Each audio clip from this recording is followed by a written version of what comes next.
they get a preview. But the rest of you can go tomorrow, and I'm going to introduce Alford. Come on, Mr. Alford. He's going to come here. Alex is a master storyteller. Did you tell last year too? And the year before, or just like, several years he's been telling stories. So we're going to let him tell his story. You get a preview.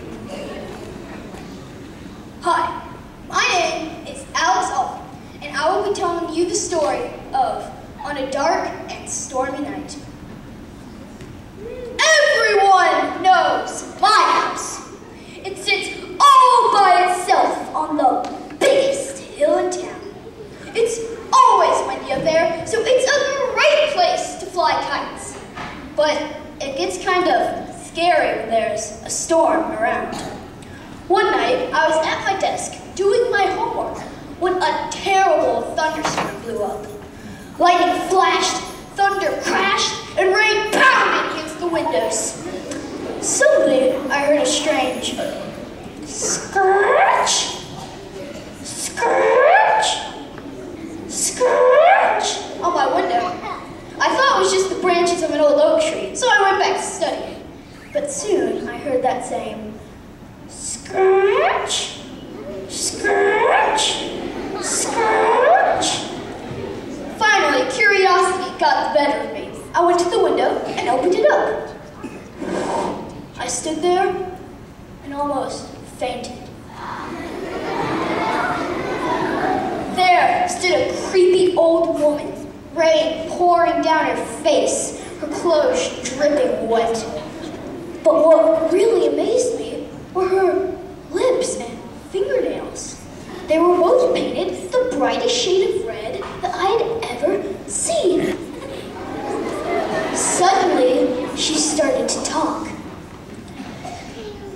Do you want to know what I do with these long red fingernails and red lips? No! I shouted and I pulled down the shade. I never told anyone about that old woman, but I was always wondering, what did she do with those long red fingernails and red lips? A couple weeks later, I was in bed reading a good book when another storm blew up. Soon, I heard a familiar scratch, scratch, scratch on my window. I didn't want to go to the window, but it felt as if a strange force was pulling me there. So I went to the window and opened it up. Sure enough, there was that same creepy old woman. Again, she said, do you want to know what I do with these long red fingernails and red lips? No!